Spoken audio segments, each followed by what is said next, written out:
এটা ছিল আমাদের হোটেলের তৃতীয় দিন, মানে আমাদের বাড়ি ফেরার দিন।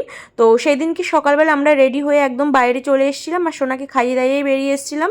আর প্রতিদিন কি আমরা সকালে আর কি রুমে ব্রেকফাস্ট করতাম, তো এই দিনকে বললাম যে না, একবারে আমরা রেডি হয়ে মানে বাইরে গিয়ে ব্রেকফাস্ট করে তারপর বেরোবো। তো এটা হচ্ছে আমাদের হোটেল, আর ঠিক তার অপোজিটে এই যে কিন্তু গাড়ি যেখান থেকে আর কি আমরা ভাড়া নিয়েছিলাম, তো একদমই কাছে পেয়েছিলাম, যার জন্য আমাদের কোনো সমস্যা হয়নি। তো আগে ওপর থেকে নাম্বার নিয়ে ফোন করে নিয়েছিল, তো আমাদের যেন গাড়ি রেডিই ছিল। আমরা ব্রেকফাস্ট করে এসে তারপরে দেখো আমরা কিন্তু বেরিয়ে পড়েছি। আর আমার পার্সোনালি ভীষণ ইচ্ছে ছিল আমরা বাইরে গিয়ে, মানে আমাদের ঠিক এলাকার মধ্যে নয়, বাইরে গিয়ে আমরা এরকম গাড়ি নিয়ে ঘুরবো, কিন্তু বাচ্চা নিয়ে তো এত দূর বাইক নিয়ে বা মানে রাইড করা তো সম্ভব হয় না। তো আমার ইচ্ছেটা কিন্তু মানে পূর্ণ হয়ে গেছে। তো আমরা চলে এসেছিলাম ওখান থেকে বাইক নিয়ে, মানে স্কুটি নিয়ে আমরা চলে এসেছিলাম অমরাবতী পার্কে। তো এসে এখানকার যেটা মানে কি বলবো, সবাই এটাতে আসলে এটাতেই চড়ে, রোপওয়ে, তো সেটা আমরা টিকিট কেটে নিয়েছিলাম। তারপর কিন্তু আমরা উঠে পড়েছিলাম। এই দেখো তিনজনে আমরা উঠে পড়েছি। বেশ ভালোই ছিল সিনারিটা, বাট মোটামুটি লেগেছে আমার টোটাল পার্কটা, মানে খুব একটা যে অ্যাট্রাকটিভ সেরকম কিছু নয়, মোটামুটি। তো আমি মানে ওকে জিজ্ঞেস করছিলাম, বাবা তোমার কি ভয় লাগছে, দেখো কীরকম নাটক করছিল, আদতে কিন্তু ওর কোনো ভয় লাগছিল না। তো দেখো এখানটা কিন্তু বেশ ভালো একটা ভিউ আসছিলো, আর ভীষণ গরমও লাগছিল। তাও যেই টাইমে গেছিলাম ওয়েদারটা কিন্তু ভালো ছিল। এখন রিসেন্ট ভীষণ গরম দিচ্ছে। তো ওখান থেকে বেরিয়েই কিন্তু আমরা একটা লিচি ড্রিঙ্ক খেয়ে নিয়েছিলাম, আর আমার থেকে আমার ছেলে একটুখানি ভাগ বসিয়েছিল।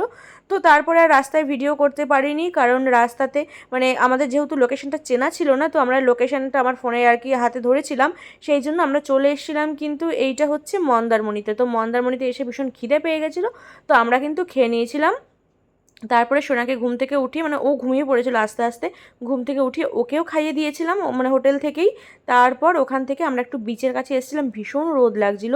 আর ও বলছে পাপা আমি ডাব খাবো, দেখো এই যেখানে কিন্তু আমরা একটা শ্বাসওয়ালা ডাব নিয়ে নিয়েছিলাম।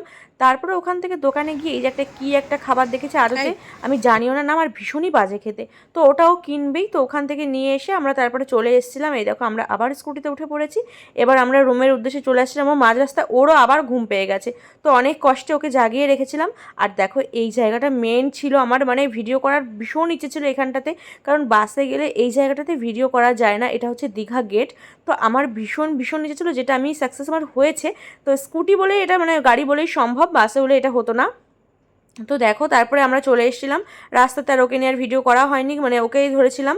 তো তারপরে চলে এসেছিলাম এই জগন্নাথ দেবের মন্দিরের সামনে, যেটা আমরা টোটোতে করে এখান থেকে গেছি এসেছি, কিন্তু এখানে দাঁড়িয়ে মানে দাঁড়ানো হয়নি। তো ও বললো যে যখন আমাদের কাছে গাড়ি আছে আমরা কেন দাঁড়াবো না, আমি বললাম যে ঠিক আছে চলো। তো এই দেখো এখানে কিন্তু আমরা দাঁড়িয়েছিলাম, আর এই জায়গাটা ছিল ভীষণ সুন্দর, ভীষণ পরিষ্কার পরিচ্ছন্ন। বাইরে থেকেই এতটা সুন্দর লাগছে, ভেতরে গেলে জানি না কতটা কি সুন্দর হবে। তখনও যেহেতু মানে উদ্বোধন হয়নি, তাই আমরা ভেতরে যেতে পারিনি, ভেতরে কাজ হচ্ছিল। আর ভীষণ ভালো ছিল। তো আমরা এই গেটের বাইরেই দাঁড়িয়েছিলাম, আর দেখো আমার ছেলে বলছে ও কাকু ও কাকু দরজা খোলো দরজা খোলো, আমি ভেতরে যাব, এরকমভাবে ও কিন্তু বলছিল। কি আর করা যাবে, আমার তো আর ভেতরে যেতে দেবে না। তো দেখো তোমাদের দেখাচ্ছি, যেটুকু দেখাতে পেরেছি এইটুকু আমরাও দেখেছি, ভীষণ সুন্দর লাগছিল। তো ঠিক আছে, ভিডিওটা কেমন লাগলো অবশ্যই সবাই কমেন্ট করে জানিও। টাটা।